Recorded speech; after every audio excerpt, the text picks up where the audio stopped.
You're watching Local 5 News presents the IMT Des Moines Marathon. And welcome to the show, everyone. I'm Jack Miller. And I'm Amanda Krenz, one of the race announcers for the IMT Des Moines Marathon. I've been on the race committee for several years, Jack, and I've even participated as an athlete a couple times. And I can tell you, Court Avenue here in downtown Des Moines, the site of the start and finish line for the marathon, is going to be a hoppin' place come race weekend. We're so excited about it. There is so much going on next weekend. You almost can't get your whole head around it. So we've put together this report so you know everything that's happening. Athletes, ready, go! Here's what you can expect next weekend. A packed start and finish line at 3rd Street and Court Avenue. This is video from last year's race. You can see all ages and abilities show up for race day. If you're still planning your weekend, here's what's going on. On Friday, October 19th, events kick off for the Scheels Sports and Fitness Expo. If you need a new pair of shoes, cowbells for cheering, or any marathon gear, this is the place to stop in. The expo runs from 3 to 8 p.m. inside the Iowa Events Center inside Hall C. The expo continues Saturday morning inside the Iowa Events Center from 10 a.m. to 6 p.m. Mercy Hospital is sponsoring races that morning, too. There's a 5-mile run or 1-mile walk starting at 8 a.m. If you want to get the kids moving, there's a junior jog at 9:30.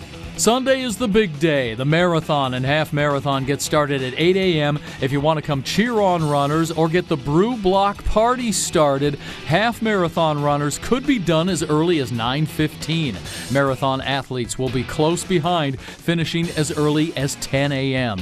As you can tell, there's something for everyone on race weekend. Well, every marathon has different kinds of runners competing. Amanda, obviously a lot of very experienced runners in this race, but also some runners who are competing in a marathon for the very first time. This next story kind of combines both of those. It does. We're going to introduce you to a man who has completed Ironmans, and if you know anything about Ironmans, that is an incredible feat. Well, now he's doing something a little different. He is going to give one of his family members their very first marathon experience. Bren Carmen has this story. Mike Teske is an avid runner, and he's done it all. Marathons, Ironmans, triathlons. But the Des Moines Marathon this year is going to be a little different for the Iowan. This time, he's pushing his cousin in a wheelchair. A little bumpy, just a little bit, but not a lot. 18-year-old Nick Feiner is training for his very first half marathon with the help of his cousin, Mike Teske. What better way to start than with your cousin, your family? I mean, it's just kind of a neat thing. Mike has always been passionate about running, but recently felt like he needed to do something different than just race for himself. All right, ready, Nick? Mm-hmm. All right. So he came up with a way disabled Iowans like Nick can experience it too. It's known as Angels and Captains. I don't know, what do you think, Nick? It's just great to spend the time together and get him across that finish line. Mike will be the angel pushing and Nick the captain. I've never been like a team captain for like one of these before.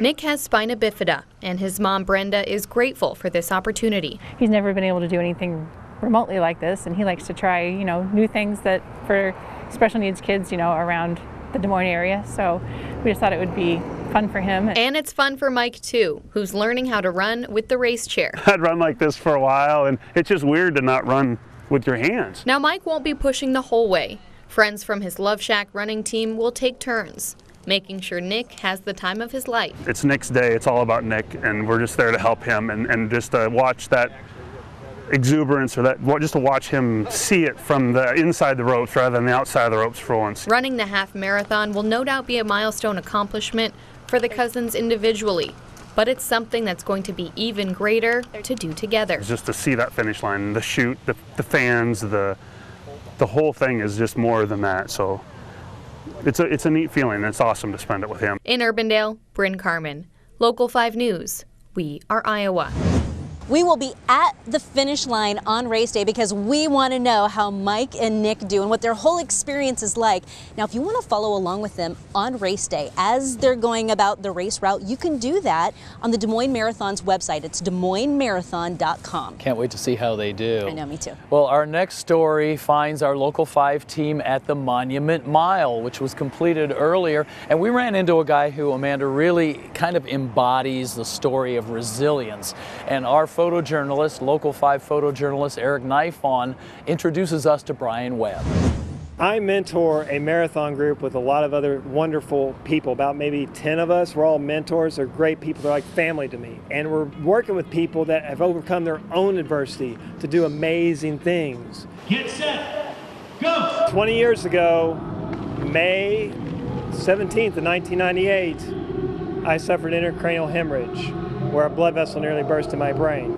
I'm doing things that I should not be doing. My doctors told my parents to never be able to walk yet.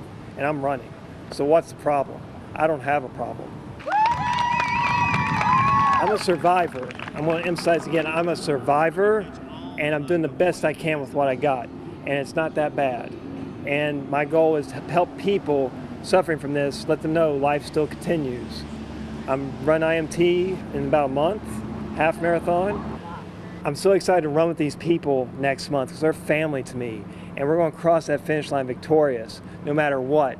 And it's so exciting seeing these people do their thing because it's so invigorating for me to do the best that I can. Wow, great story. So many people working so hard to get ready for this race. And stick around. When we come back, we're going to introduce you to another group of runners who will definitely get you up and motivated to get going. Yes, they will. They met each other in a retirement home, and they're going to be taking on a 5-mile race. We'll introduce you to them next.